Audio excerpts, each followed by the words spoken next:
Jy het hom al gesien, hè? Daai groot wit donutvormige masjien in die hospitaal. Dis 'n CT-skandeerder. Ons sien hom in flieks, ons hoor van mense wat een kry, maar hoe op aarde werk die ding regtig? Hoe is dit moontlik dat ons binne in die menslike liggaam kan sien sonder 'n enkele sny? Wel, vandag gaan ons daai geheime bietjie oopbreek. So, dis die kernvraag. Hoe skep ons 'n driedimensionale kaart van ons binneste met soveel detail? Die antwoord is nie towerkuns nie, maar dis wraggies net so indrukwekkend. Dis 'n briljante kombinasie van ekstrale, slim fisika en 'n hele klomp rekenaarkarag. Goed, om te verstaan hoekom 'n CT-skanering so 'n reuse deurbraak was, moet ons eers so een tree teruggee. Ons moet eers kyk na die probleem wat dit moes oplos. 'n Probleem wat begin by die beperkings van 'n doodgewone ou ekstraal. Stel jy dit voor, 'n standaard ekstraal is soos om van bo af op 'n baie digte woud af te kyk. Jy sien 'n massa blare, maar jy kan onmoontlik 'n enkele spesifieke boom uitken. Hoekom? Want alles is bo op mekaar gestapel. En in die mediese wêreld is dit presies die probleem. Hulle noem dit superimposisie. En jy kan jou indink hoe frustrerend hierdie plat, saamgeperste prentjie vir dokters was. 'n Gevaarlike gewas kon maklik agter 'n rib wegkruip, of 'n fyn, belangrike bloedvat kon heeltemal onsigbaar wees agter 'n orgaan. Hulle het 'n manier nodig gehad om daai woud te kon opdeel, om elke boom afsonderlik te kon sien. En dit bring ons by die kernkonsep, tomografie. Die naam self verklap eintlik alles. Tomos beteken 'n sny en grapgein beteken om te skryf. So, dit beteken letterlik om 'n sny te skryf. Dis die briljante idee om 'n manier te vind om net een dun vlak, een sny van die liggaam op 'n slag af te beeld. So raak jy ontslaaf van al daai deurmekaar skaduwees van 'n gewone ekstraal. Nou, die idee van tomografie was nie heeltemal nuut nie, maar dit was die koms van die mini-rekenaar, wat die vuurhoutjie was wat die hele ding aan die brand gesteek het. Dit het die C vir computed of rekenaar in CT gesit. Die manne wat ons hier moet bedank is Sir Godfrey Hounsfield en Alan Cormack. Hulle werk was so revolusionêr, dit het medisyne vir altyd verander. Hulle het die deurslaggende brug gebou tussen die fisiese ekstraal en die digitale beeld, 'n prestasie wat hulle heeltemal tereg die Nobelprys besorg het. So, hoe werk dit? Die kernproses is eintlik verrassend elegant. Eerstens, die masjien skiet 'n fyn ekstraal deur jou. Tweedens, 'n detektor aan die ander kant meet presies hoeveel van daardie straal deurgekom het. Derdens, die hele stelsel roteer om jou. En dat herhaal jy die proses honderde, selfs duisende kere vanuit verskillende hoeke. Laastens, 'n kragtige rekenaar vat al daai data en deur ongelooflike komplekse berekeninge bou dit 'n gedetailleerde deursnybeeld. Maar hoe weet die rekenaar wat om te teken? Die geheim is iets wat die Hounsfield-skaal genoem word. Denk daaraan soos 'n digitale vervolgens nommers vir jou liggaam. Elke tipe weefsel absorbeer ekstrale anders. Byvoorbeeld lig absorbeer amper niks nie en kry 'n waarde van -1000. Digte been aan die ander kant absorbeer baie en kry 'n waarde van +1000. Alles anders val iewers tussenin. Die rekenaar gee dan 'n spesifieke gryskakering aan elke nommer en sien daar, jy het 'n ongelooflik gedetailleerde kaart van jou liggaam se digthede. Die eerste CT-skandeerders was absolute wonderwerke, maar hulle het een reuse probleem gehad. Hulle was pynlik stadig.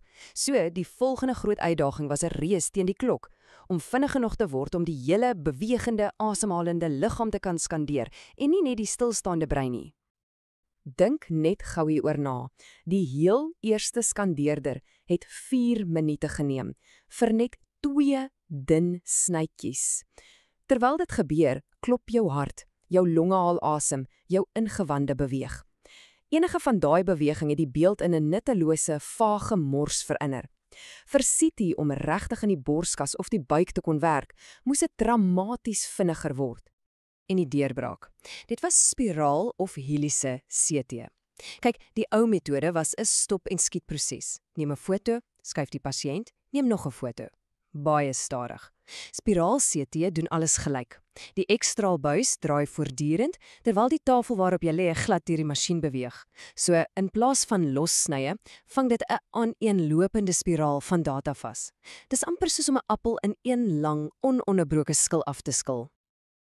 En hierdie tydlyn wys net hoe ongelooflik vinnig hierdie tegnologie gevorder het. In die 70's kon ons net die kop skandeer. Teen die 80's het spiraaltegnologie vol lyfskanderings 'n realiteit gemaak. En van die 90's af het moderne multidetektor skandeerders oorgeneem wat met elke rotasie nie net een sny nie, maar veelvuldige snye kan vasvang. Die toename in spoed en detail is eerlikwaar asemrowend. OK, so die skandeerder het nou blitsvinnig 'n massiewe volume data versamel. Wat nou? Hoe verander daardie rou data en die beelde wat 'n dokter kan gebruik om 'n lewe te red? Die beste manier om hieraan te dink is om jou 'n digitale brood voor te stel. Die rou data van 'n spiraal-CT is soos 'n soliede, ongesnyde brood van inligting. Die mees basiese manier om dit te sny is die aksiale sny. Dit is 'n bona onderaansig, asof jy die brood in normale plat snytjies sny. Maar hier is waar die ware towerkuns van die sagware inkom. Omdat ons daai hele brood van data het, kan die rekenaar dit digitaal in enige rigting hersny wat hy wil. Ons kan 'n koronale aansig skep, dis van voor na agter, of 'n sagittale aansig, dis van kant tot kant. En die beste deel, dit alles gebeur na die scanning sonder 'n enkele ekstra dosis bestraling vir die pasiënt. En ons kan selfs verder gaan. Ons kan volwaardige 3D-modelle bou. 'n Shaded surface display gee 'n chirurg byvoorbeeld 'n soliede 3D-aansig van 'n orgaan, perfek vir beplanning. 'n Maximum Intensity Projection of MIP werk anders. Dit ignoreer alles behalwe die heel helderste punte in die data. En dit is weer ideaal om goed soos kontrasmiddel in bloedvate of gevaarlike verkalkte gedenkplaat in 'n slagaar uit te lig. Hierdie tegnologie is sonder twyfel ongelooflik kragtig. Dit het moderne medisyne heeltemal verander en ontelbare lewens gered. Maar, soos met enigiets wat so kragtig is daar ook 'n keersy. En is baie belangrik om te verstaan dat CT nie sonder risiko's is nie. Die lys van lewensreddende gebruike vir CT is eindeloos. Dit help dokters om dodelike bloedklonte in die longe op te spoor, om komplekse operasies vir aorta-aneurismes te beplan en soveel meer. In talle noodgevalle het dit die absolute goue standaard geword. Dit gee dokters die vermoë om met ongelooflike presisie te sien, te beplan en uiteindelik te behandel. Maar hier is die ander kant van die munt. CT-skanderings gebruik ioniserende straling en daai blootstelling is nie sonder gevolge nie.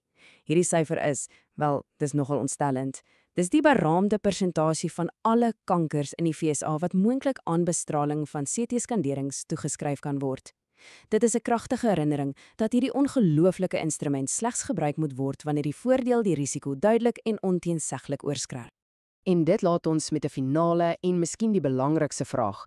CT-tegnologie het ons 'n venster in die menslike liggaam gegee wat ons voorouers nooit sou kon droom nie. Dit het die onsigbare sigbaar gemaak. Maar soos daardie venster al hoe duideliker en skerper word, dwing dit ons om voortdurend te vra: hoe balanseer ons dit wat ons kan weet met dit wat wys is om te weet? En dit bly die sentrale uitdaging vir die toekoms van mediese beelding.